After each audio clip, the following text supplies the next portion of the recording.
tonight we have this call being interpreted live by members Grace and Maria from the Tucson Language Justice Collective. They are incredible. They have been interpreting almost every one of our events so far, and we really appreciate them. The way live interpretation works is you have to go to the bottom bar on your Zoom window, and where it says interpretation, you have to choose, and it's that little like globe icon, you have to choose either English or Spanish. And depending on which you choose, that's what feed you'll be on. So if you need Spanish interpretation, you just click the Spanish channel and you'll be hearing just our live interpreters. So yeah, and put something in the chat if you're having any trouble with it. Oh, thanks, honey. Did you use my key? Sorry. Wes, did you want to go through the rest of these slides? Yeah, I can do these initial slides. Well, welcome everyone. We were going to get into our bigger introductions in a moment, but this is an info session about a gap fund for ADUs in the city of Tucson. And this opportunity is being brought to you by the Pima County Community Land Trust and kind of an umbrella organization, Mi Casita. Yeah, so we're gonna dedicate about 20 minutes to kind of going over what that program will look like, but then the rest of the session, we really want to hear from you, what your questions are, what your ADU Casita plans might be, where you are in the process, and that will really help us kind of give us an idea of like the projects that are out there or the ideas that people have. Okay, this is something I'm really bad at, but the interpreters really appreciate it if we speak slowly, so they can do the best possible interpretation. So yeah, we have some slides to get through. So in the interest of time, we just ask that people hold their questions back until the end of the slide presentation, and we'll prompt everyone when it's time for the question and answer. Great. So yeah, I've covered all of that. Perfect. Yeah, and then I guess this is where Piglet jumps in. Well, welcome everybody. My name is Geraldine or Jerry. I am one of the program coordinators here, and I'm here to explain to you how this is going to work, or to the best of my knowledge anyways. So welcome. So as you know, you see the slideshow there, the staff, of course, we have Maggie. She's our director. Gigi's the project developer, and I don't think she's online right now. Then you have myself, and then of course, Francis is also on here. But yeah, so that's all of us here. So welcome again. And I guess we can go on to the next slide. Awesome. And of course we have Shay and Wesley. Of course, yay, they're the core project team there. Yay, welcome, yay. We're so excited to have them all on board. Okay, should we go to the next one? Okay, so of course, our main goal here is to increase the number of affordable housing units. Of course, create generational wealth and housing stability by creating income properties for homeowners. Create opportunities for shared housing costs through intergenerational or extended family living. We're going to work towards the creation of mixed income neighborhoods by offering a variety of housing types. We're going to combat predatory developers, flippers from further gentrifying neighborhoods by empowering homeowners to develop their own lots and reap the economic benefits, which is yay. Then of course, we're going to encourage incremental, small scale, locally led development, and we're going to explore potential of incorporating ADUs into the community land trust model to maximize impact of ordinance and benefit PCCLT's mission. So we're really excited about this. Of course, the gap financing program. And here we go. So in early 22, PCCLT applied for and was later awarded $150 in ARPA funding to make available gap financing awards of up to $20,000 to help complete ADU projects in the city of Tucson. This will allow for between 7 to 10 total gap financing awards. And this is why we're here. Yay. And then of course, the American Rescue Plan ARPA funds. So signed into law on March 11th of 2021, the American Rescue Plan Act of 2021 provides $350 billion in additional funding for state and local governments. The state funding portion is approximately $195 billion, with $25.5 billion distributed equally among the 50 states and the District of Columbia, and the remaining amount distributed according to a formula based on unemployment. So the eligible use here is for COVID-19 expenditures or negative economic impacts of COVID-19, including assistance to small businesses, households, and hard-hit industries, and, and economic recovery. So you're asking, what is an ADU? Okay, here you go. An ADU is an independent housing unit with its own kitchen, bathroom, living, and sleeping space. These units are typically under 1,000 square feet and are accessory to a primary residence. Excuse me. Apologize. ADUs can be detached, attached, or interior to the primary residence through the conversion of a garage, basement, or attic. Helpful resource, COT's ADU worksheet. So, gap financing grant of up to $20,000 towards an ADU project. Eligibility will be determined by PCCLT staff and based on income eligibility as well as overall cost / scope of Casita project and access to additional financing if necessary. Priority will be given to projects where 10,000 to 20 will make a significant impact on feasibility of project and those that can be completed by summer / fall of 2023. All awards must be paid by April of 2023. Okay, so here we go. Step 1, determine income eligibility. This step is conducted by us at PCCLT. Step 2, complete a site visit from Casita staff to determine the following: utilities, topography, site features, constraints, estimate of project costs, and or project progress if applicable. Step 3, identify additional funding sources, including loans, refinance, home equity line of credit, homeowner injection, or gifts. And step 4, consult with PCCLT about suspension of GAP grant. And 5, submit plans, apply for permits. And 6, construction. Recipients of funding must consent to documentation to portions, if not all, of the planning, permitting, and construction process to be used as an educational resources through Mi Casita's programming. Income eligibility. Recipients must earn at or below 80% of area median income. Must be homeowners, primary residence, and owner occupied. Cannot own other property. Sorry, guys. This has to be owner occupied. Affordability period. Casitas must be rented per home affordable rent table for 5 years. Recipients must provide signed copy of annual lease to PCCLT. We will need to determine the overall project cost and the feasibility of the project to be completed within a timely manner and with all necessary permits. PCCLT will assess all additional lending opportunities, cash in hand, and other resources that could potentially be combined with gap financing in order to meet the anticipated budget of the Casita project. Free or reduced price model plans will be applicable in some, but not all situations. Open to new ADU construction as well as remodeling existing structures, new projects, as well as those in progress. We are in talks with the city to have some fee waivers applied to these projects, but none have been secured as of yet. And here is the income eligibility chart. Okay, so just so everybody online knows, these are the income guidelines, but please don't try to figure out your own income. Let us do that for you. Some of you might think, oh my God, I'm over income, but you really don't know that until you let us at PCCLT figure that out for you. So don't be scared with the chart, please.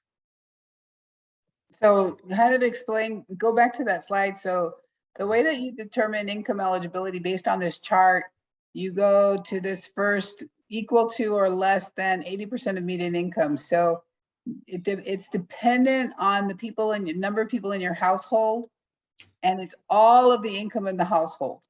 Okay, so if you have husband and wife and grandma and grandpa and they're on Social Security, we'd have to determine, you know, the whole household size and all of the household income. But again, let us do that because some types of income are not, you don't have to use them. Use it to determine income eligibility. And our goal at the Land Trust, and we do down payment assistance, it's a very similar process. You know, our goal is always to be inclusive. How do we determine your eligibility to make sure you're part of the program, that you're eligible for the program? We don't, you know, our approach isn't, oh, let's find every penny, and if they're, God forbid, a penny over, they're out. You know, we don't do that. We are, you know, wanting to make sure that everyone who applies that is eligible, that they are eligible. Unless you're a millionaire, you know. Thank you, Maggie. To promote access to affordable rents, participation in this gap financing program requires offering the ADU as an affordable rental for at least 5 years. Affordable rent is defined by either renting at or below home rental affordable guidelines. And here are the guidelines right here. That's what these are. So for a 1-bedroom, the rents are there, 2, 3, 4, 5, and 6, but you know, so that's just a chart. I think they're mostly going to be like 1-bedrooms, right? Yes. Shay? That Mhm. So if we go to the one and we do the high home rent income, you can rent them for $761. 61. Yeah, thank you. Yeah. I think 2-bedroom is the biggest I'm seeing, but efficiency units are also really popular, just the studio. Yeah. So I'd say everything from a studio to a 2-bed will probably be what people want to build. At couples, a lot of times want a 2-bed, like a couple. So. And then Okay, there's another component of this where you actually like deduct for utilities and stuff like that. We're not going to do that. So this high number is the number. Right. Awesome, thank you. Renting at low or no cost to family members or friends, or offering the rental to Section 8 voucher holders also qualifies. Yay. So PCCLT will provide direct monetary assistance of up to $20,000 in GAP grant. After all costs. This piece, Geraldine, I think I was going to share your guys' slides because I don't know if we updated these in time. No, this is good. Is that right? Is this all correct? Okay. Yeah, I changed it from gap financing to gap grant because people think that financing is a loan, and it's not. This is a grant. It's free money. Perfect. Thank you. So again, PCCLT will provide direct monetary assistance of up to 20 in GAP grant after all costs have been determined and all other financing, cash, and gift funds have been identified and committed. Proof documentation of other funds must be provided to PCCLT. GAP grant is not to exceed 50% of the project cost. GAP funds must be paid directly to vendor or general contractor. Reimbursement or proof of amount paid with receipts. Recipients of funding must consent to documentation to portions, if not all, of the planning, permitting, and construction processes to be used as an educational resource through Mi Casitas programming and take a financial literacy course with PCCLT. And that might be just a one-on-one with your housing counselor. It's about, you know, it's just budgeting, and I don't know, maybe we'll incorporate, you know, with the help of Shay, of how to like keep project costs, you know, a spreadsheet, or I don't know, some kind of a software to help do something like that. Yeah, perfect. And the first step is to determine income eligibility. To begin the qualification process, reach out to us at PCCLT. Again, my name is Geraldine, and then Francis, or call PCCLT's housing counseling line at 520-603-0537, extension 121 with any questions. We are here to help you as much as we can. Ta-da! So I guess just to paraphrase it, this is a grant. It's called the GAP. It's called GAP financing, but you know, an example is, say you've got a project that costs you know, $50,000, you know, you've got $30,000 identified with a loan, with a gift, with your savings. And then, you know, we can come in with $20,000 to make it happen. So the big thing is that we just want to make sure that these are, you know, these are projects that can be done. And, you know, like I said, we'll be working, you know, a lot of this is on a case-by-case basis, in conjunction with, you know, with Shay and Wesley to determine, you know, the cost, the overall cost, and, you know, et cetera. So, you know, this is a great opportunity. Like I said, it's free money. Unfortunately, the way that this grant ran is that, you know, we had to effectively, it started April 1st, even though we didn't even sign contracts until June. So we only really have until March 31st to spend the money. And that's pretty fast for these types of projects per Shay, you know, so we're hoping that people are ready to go on that. So any questions? Anyone interested? Anyone have a project underway? I have a question. So you're saying it's going to be April of 2023 that register. Like, when do you basically have to have the proof of income and all that stuff in?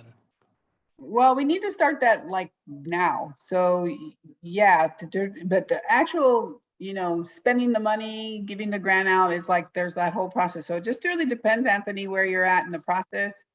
If you're already, you know, done your design and you've done your costs and you know, about ready, I don't know, Shay, I don't want to talk like the process because I don't know, but So my situation is we pretty much, I have a casita on my property. Well, it was my tata's house. And so it was, I don't know if it's condemned because it wasn't up to code, but basically it's not livable. And basically that's kind of where I'm at with the casita that we have. So I'm totally new to all this stuff. I missed a lot of your guys' meetings before. So about the ADUs, that's why I'm kind of like, this is my first one, so I don't really know too much about it. well, I think that the first step would be that you provide us your income documentation, and, you know, like I said, you email us or provide us your email, and we can, you know, we can determine if you're income eligible to participate in the program. And then if you are, then we kind of turn it over to Shay. Is it then basically a site visit? You know, what do you want to do? You got to get, you know, determine what is it that it, you know, what's it going to take to get this up to code. And, you know, say they say $50,000. So, you know, you've got to find the other 30, and then we move forward. So it's kind of that idea, you know, this is a gap financing to make it possible so that, you know, the amount you have to borrow, the amount of your own cash that you have to use is less. Okay, And- thank you. And to go back, Anthony, just to clarify, this, basically the ARPA funding that we have for this project is expiring April of next year. So we just have to dedicate it to projects before then. But I don't know, Shay probably knows the most about it on this call, but the city has another ADU rehab program that if you don't qualify for this program, your project might qualify for instead. And I think it's for a similar amount, but I'm gonna let Shay speak to it. Yeah, I mean, I don't know too much more than that. We have one more meeting soon with the city staff where we're gonna go over all those details and how our programs do and don't overlap. But basically, yeah, but that program is specifically geared towards existing. So your project might qualify. So just stay in contact with us and we'll hopefully get you hooked up with, if not our monies, maybe the city's monies that can help you out. Maybe both. Thank you. Yeah, I doubt both, but one or the other, hopefully. Let's ask. They sometimes allow layering of subsidies. Yeah. So yeah, so but from the sound of it sounds like it could be a good fit. But but yeah, the process was that we first will need you to talk to Piclet and figure out the eligibility from, and then go from there. Thanks.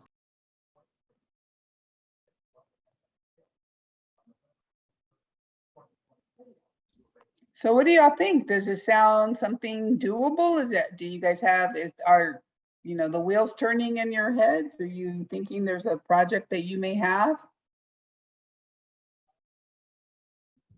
Or does anyone need more background on the ADU ordinance? If this is all very new, we can go the whole Yeah. spectrum.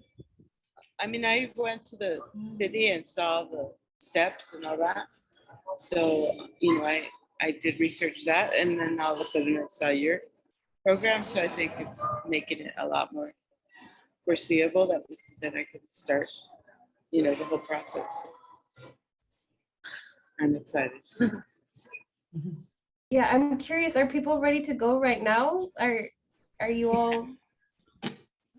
I don't know if I qualify financially, but I have an ADU that already has electricity, plumbing, everything. It's ready to go. It just basically needs to be cleaned out. We've been using it as storage. But then, so I don't know if I qualify for this program or not, but I'd be interested if I do. So What are you planning on doing with it, Dina? With that? we're hoping to, so I work for Administration of Resources and Choices, and, I work with seniors. So I was hoping to create a space for the seniors that we can't find housing for, just to either transitional or permanent housing. Somewhat, some for zero rent or low, just to create some low income housing, some affordable housing for folks. Most of our clients there make about $700 a month. So they're not even able to get into a lot of the low income housing. They're very, very, and so we're just trying to get seniors off the streets. And I happen to have this ADU, but it's not up to code, too close to I don't know, they might require me to tear it down because it's close to I don't know if I can get grandfathered in. It's all right up to the property lines, but that's what we want to do. We have we have 9,000 square foot property. We have a big lot. So, if we could just tear down everything and start from scratch, but it'd be, I've just been interested in having Shay come out and give me her magic view, creativity, see what we can do. And we'd also be interested in doing some things internally to the house, because we got 2 bedrooms in there, and there's some ways we could extend that too. Yeah, I've seen some really creative solutions. I have some people who have done site visits where they've gotten to 3 units by, they'll do the little casita, but then the way that you can sometimes divide up a house internally, you can make it feel private without actually making it a full-on duplex. Right. Kind of sometimes create like a mother-in-law suite where it's technically still attached, but it feels very private. And so I have some people who have done that, and they are getting to the 3rd unit that way. Yeah. And doing it still legally, and with permits. But yeah, we'd have to make it. So that's going to be our challenge, because it's a 1947 home. So our challenge, I suspect, is going to be getting up to code. We haven't rented out any space to anybody because of that challenge, because we can't rent anything that's not code. Hi, Dina, and you've been talking about it for a couple of years now. Yeah, I have. I have, but my husband's coming into some inheritance, so now that it's a little bit more feasible for us to do to put our put in our share. We have some money to invest. Come in and be determined eligible before your inheritance pops in. Oh, that's true, huh? It may not fit. But Do it before. There's money there. Yeah, it'll come. Yeah. And maybe there's a way you can do it you know, without the, and that's why, yeah. Without the gap financing, Yeah, yeah, exactly. maybe. There. Okay, So even if, again, I'm happy to Yeah. also be a referral if people, you know, just want to do things privately too. Those are okay, lots of that fun. might be the way to go. Mhm. Okay, Yeah, yeah, I've But- seen some of your work, so yeah. I know Thank if you. anybody can do it, you can. I've worked with the full spectrum too of Yeah, systems. So, yeah. you know, some people Cecilia, come so in. Cecilia Arosemena is asking if it's gonna be a revolving grant. I don't know. I mean, we have to spend the money and maybe they'll give us more. And as for what's the process, what, you know, asking, it, so this. Sorry, I have to go. No, Bye, wait. Dina. And then what's the timeline? Once somebody has plans ready, how long until funding is approved? So plans are like at the end, right? And so at this point, you know, once you have plans, then you can determine costs. Then you need to find, you know, all of your financial sources. I Well, think the our plan- gap, Or at the end of the whole process, because Yeah, those cost money. yeah, but the gap funding, the grant can be, you know, spent pretty fast. I mean, there's not a huge process. It's just us. There's no bureaucracy. There's no nothing. It's just, you know, the feasibility of the project and determining costs. You know, I think that's what comes first, right, Che? You kind of get your plans. Mhm. You just start determining costs. You do permits, blah blah blah, and then you're also identifying your other funding sources. And once you do that, then you know, and the other thing is that your lender, if you're going to be getting a home equity line of credit, they're going to maybe want to know, well, what's the skin in the game for you? You can also say, well, I'm eligible for this grant, and it might actually help you then to get the financing that you need. So it's kind of, you know, all kind of has to all work together. For that. So You might- according to our slide, I just want to go back to make it really clear what the steps are and to make it clear that you don't have to put any money towards the project until you know if your project qualifies. So we don't need you to spend money on plans or permitting until you will have already found out at that point whether you qualify for this project. So first is, yes, thank you for bringing that slide back up. The first step is determining the income eligibility. The second is to complete a site visit, which is basically an informal rough estimate to help PCCLT figure out what the kind of larger financial picture is and where the project fits into your larger financial picture and what other financing is available. And then when that is approved, then you would take the next steps to execute the plan with the project with plans and permitting and then construction. Yeah. Perfect. Thank you. And you know, one more thing, ladies, I asked a question on the chat that was really weird because of autocorrect. But what I meant to ask is that I'm aware that this is funded by ARPA grant. And I know that ARPA, I think, will have open applications every year for the next 4 years, I think is how they divided things up. So I guess I was wondering if you guys will be applying for the 4 years to see if we can not revolve loan, but like, you know, get more funds. I would like to look at, you know, ask for more money. I think that we need to make sure like that the way that we design this right now is going to work. And maybe if it's not working, maybe we can go back and do, you know, amendments and stuff like that. You know, if we're making it, you know, one of the conversations I had earlier with Shay is the income eligibility component. So I asked our grant writer to go back to see if the ARPA, if it did have higher income limits. I'm not sure. And so the problem is that the land trust, our bylaws and our articles of incorporation are very specific that we serve people that make 80% of area median income or below. So if ARPA allowed for higher income, say 100% or 120%,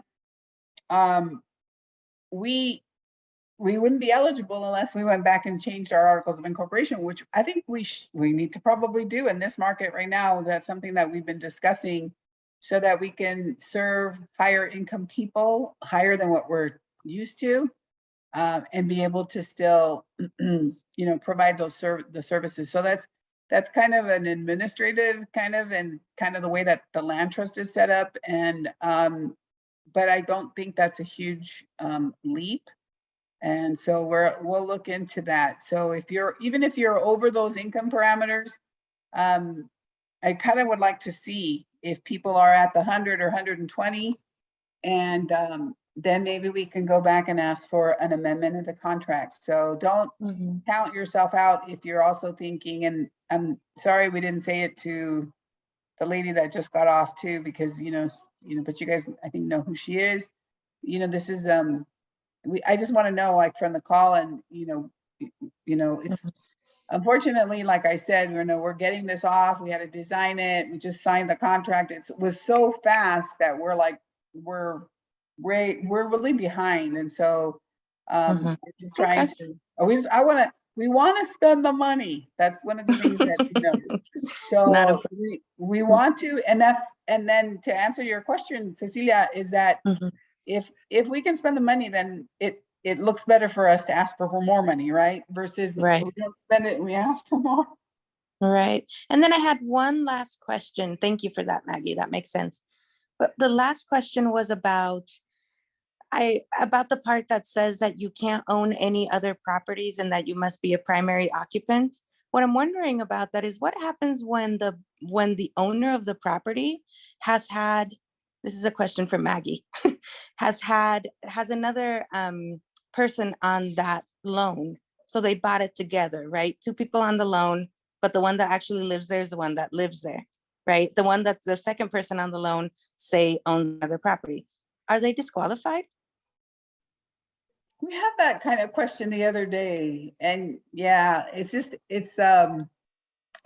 mean, that would be on a case-by-case basis. We'd have to kind of talk a little bit more about what that relationship is, where that person is, what's going on.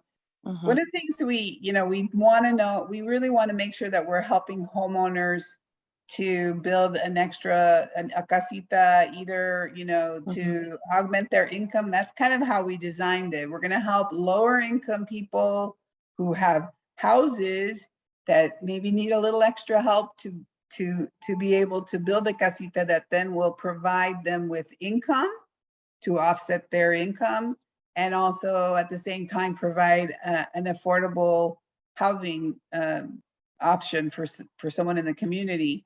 And one of the things that we talked a lot about during the presentations that we've been doing has been that the whole COVID-19, the pandemic brought to the forefront the issue of generational housing, of having parents and grandparents and your children move back in with you. And so that was the other kind of part of it. So we're not, I mean, other than whatever ARPA requires of us, that's something that we're open to. But what we do not want is investors, right? An investor who doesn't live in the home, who's then that doesn't go with the character of our program and stuff like that. So that's the only thing we would be concerned with. That's understandable. Maggie. I was asking specifically for the scenario because, as you see in the market, we have a lot of people that are using their parents as, helpers for the loan for the kid to be able to see their own house, right? Yeah.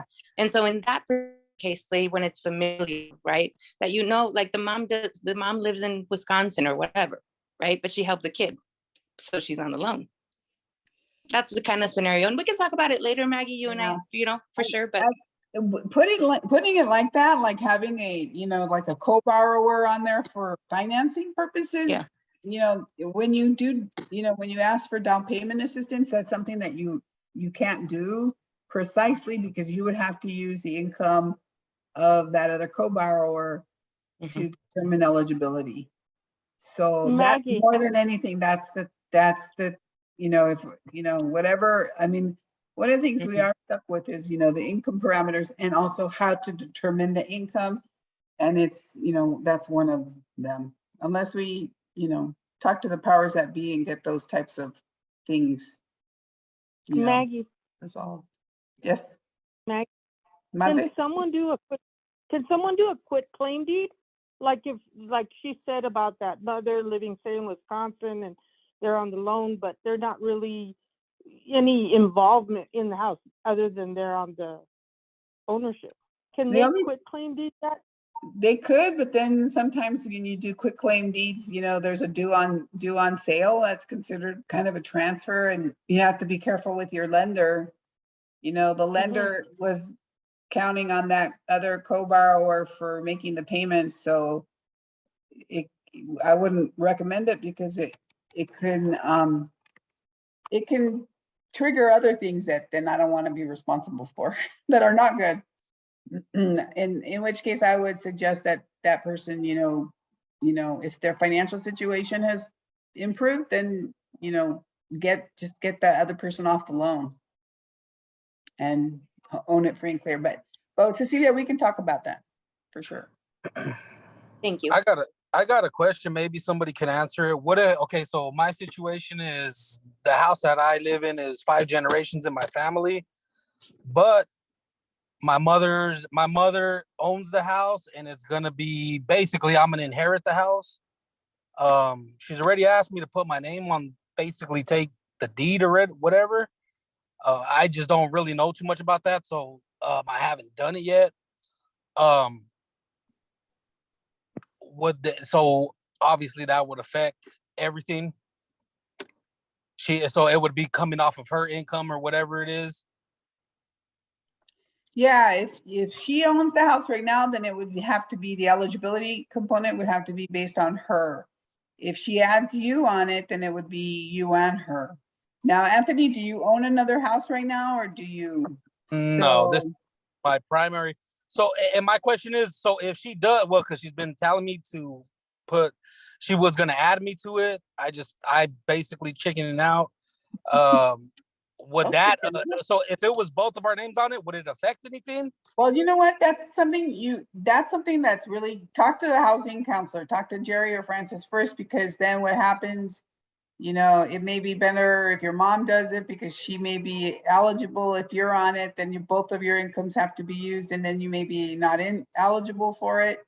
So that's something, that's the kind of thing that we would need to know to help you, like I said, we will do, we'll suggest the best way to get the funding versus, not, making you ineligible for it. But yeah. And you said Jerry and who else? Francis. Thank you. Uh-huh. And so their Maggie? emails are geri@pcclt.org, and Francis is francis@pcclt.org. Oh yeah, there they are. Maggie, I have a quick question. Mhm. What if you want to put an ADU on your property, but you want to live in the smaller house and rent out the big house? Is that possible, or is that against the 5-year rule? No, I don't see a problem with that at all. We'll Thank you. figure that out. Yeah, Yeah, you would just have to follow the rental limits for the, for the big house. It might be a 3 or 4 bed. I think that would be the only, but yeah, there's a lot of people I talk to who want to do that as well. It's a common strategy. That works.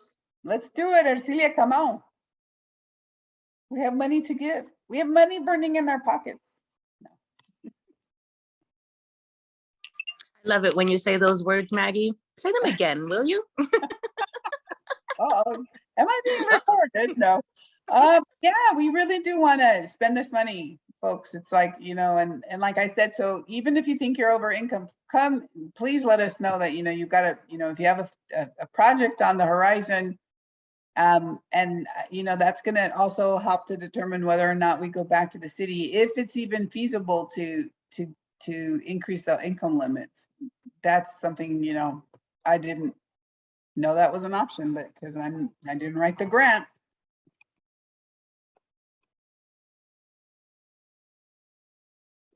And we have great referrals for contractors, subcontractors. Shay is a drafts person on our team, so you know, beyond the financing, we can really offer you a lot of support with all the other logistical elements of these projects. And for those resources, who will we be reaching out to? You can reach out to, well, Jerry could refer you to the Mi Casita ADU. Let me put it in the, yeah, our project at the bottom has the Mi Casita ADU at Gmail. That's kind of the catch-all general ADU construction, permitting related questions. Just, yeah, head to that email address, and if I check that email account, but if I can't answer it, usually I show it to someone who I know can answer the question, and then I get back to you. Thanks And- again. And for any Spanish speakers, Francis and Geraldine and me, everyone in our office speaks Spanish fluently. So feel free to, email us in Spanish, call us, leave us a message in Spanish. We're fluent.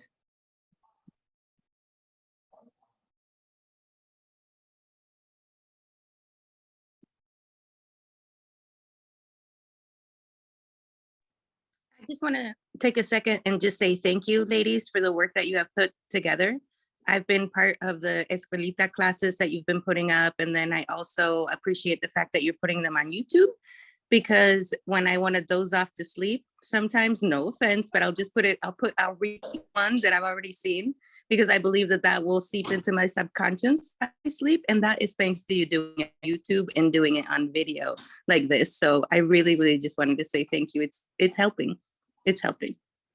You're funny, Cecilia. It's true, Maggie. What is the YouTube link or page? I will put it in the chat right now. Or you could, if you just go to YouTube, go to Mi Casita, type in Mi Casita project, and it comes up at some point, but I'll put the channel link in the chat right now.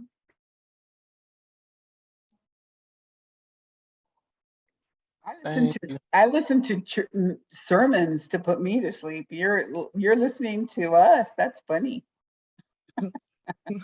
Even while I sleep, Maggie, even while I sleep. I guess that means we're pretty boring, huh? No, not at all. It's a lot of information to try and absorb. It's a whole new system, like Maggie was saying. It's all new, right? We've Yeah. never like this, and we know, being out in the community as a realtor, I know that this program is exactly what many people have been crying for, which is, I want to be part of the solution, but I need empowerment by money, so this is great. Thank you. Thank you. Yeah, do we still have Michelle Ream on the call? We've gotten a few solicitations from realtors, which I think is exciting. Hi, Michelle. And yeah, do you want to share a little bit more about your interest as a realtor and how you see yourself maybe helping us promote this, or what you're thinking? Me? Oh, great. Perfect. Both realtors. I'd love to hear both ideas. Okay. Is Cecilia done first? So go ahead, Michelle. Go ahead, please. Okay, so yeah, this is right up my alley on things that I'm interested in. And I actually had someone in the neighborhood in mind. Hello. Because as we try to find shelter for people, like she'll ask me about who can stay in my homeless hut. And then she's like, maybe this person could stay in my little casita thing, but it needs a lot of upgrades. And so when I look at not only the income, right? So the income requirement cutoff, the amounts, what would it cost per square foot? How much could you rent? Like, it's a very sort of tight niche of people that could fit into that. So yeah, I'm trying to think of who could do that. So maybe one. I think the folks that I would come across would probably, the structures often have like electric, old electric, and maybe like some janky water plumbing situation. But I think those folks might meet all the income requirements and, amount of money that would need to be invested to get it somewhat livable. So you're seeing this as a potential, something you could maybe refer some of the houses you're coming across? I to this? mean, I would love to. So, but for folks to meet all those, like all the requirements and the costs, and then like, you know, if they had the credit score to then get some additional money on their own. I don't know of a lot of people, but yeah, that's why I wanted to kind of join in and get like the most up-to-date specific info. So I have one person maybe, maybe. Okay. So I, as a realtor on the field, actually see this have a lot of interest, because what we're having trouble with is buyers qualifying because of the interest rates and many other factors, as we all know. And so it comes very easily into the conversation as far as like, well, you know, you have all this land, and you know, we have the city that's trying to do something amazing, right? And so for me in my job, I talk about it almost with every client that's buying a lot that's larger than 7,000 square feet. Because why not? It's possible, you know?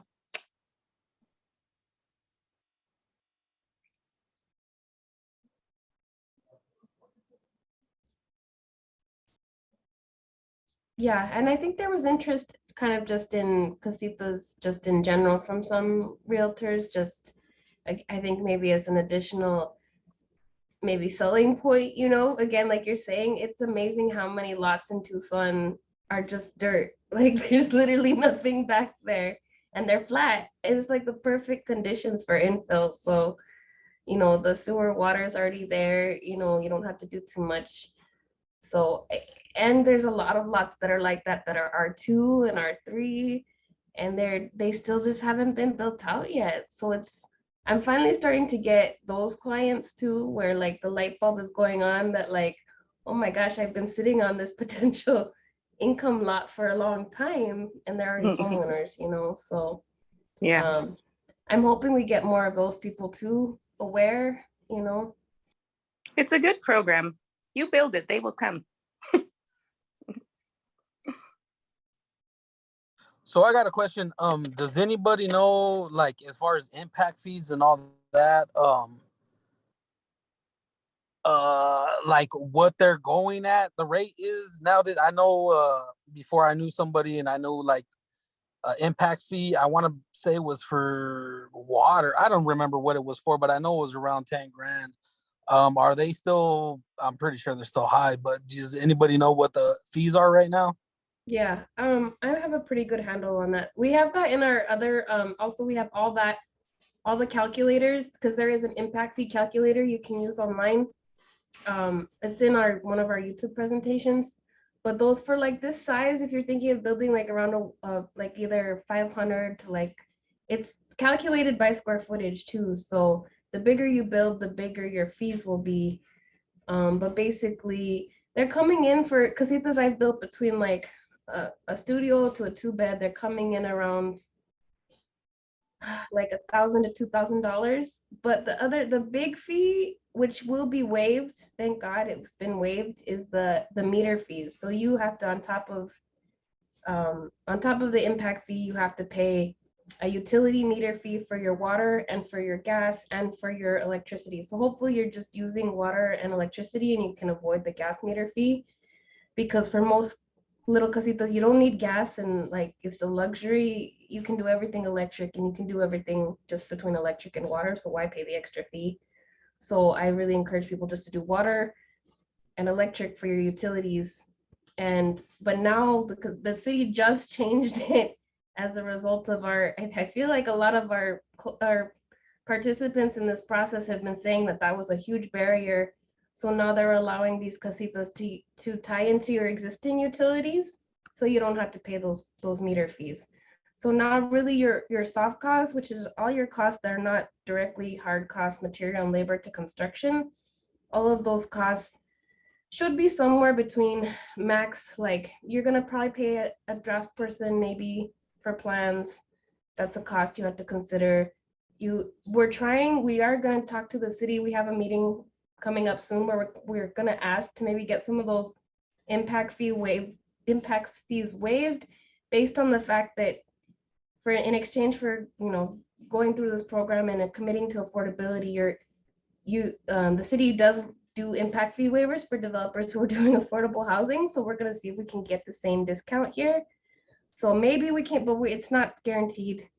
We haven't had that conversation yet. So, but we're gonna ask, you know, but your other fees that outside of construction costs you might want to plan for are potentially the impact fees and potentially a draftsperson or engineer or whoever you decide to work with to drop the plans. So that should cost what's reasonable. Like there's drafts people and engineers out there who can do plans like this for like probably less than, I don't know, somewhere between 2,000 to 5,000, but you wouldn't want to spend much more than that as your budget. Again, depending on the size, and they all usually charge somewhere between the square foot or a percentage of the construction costs. And again, if you guys have any questions, feel free to contact us. We're here to help you as well.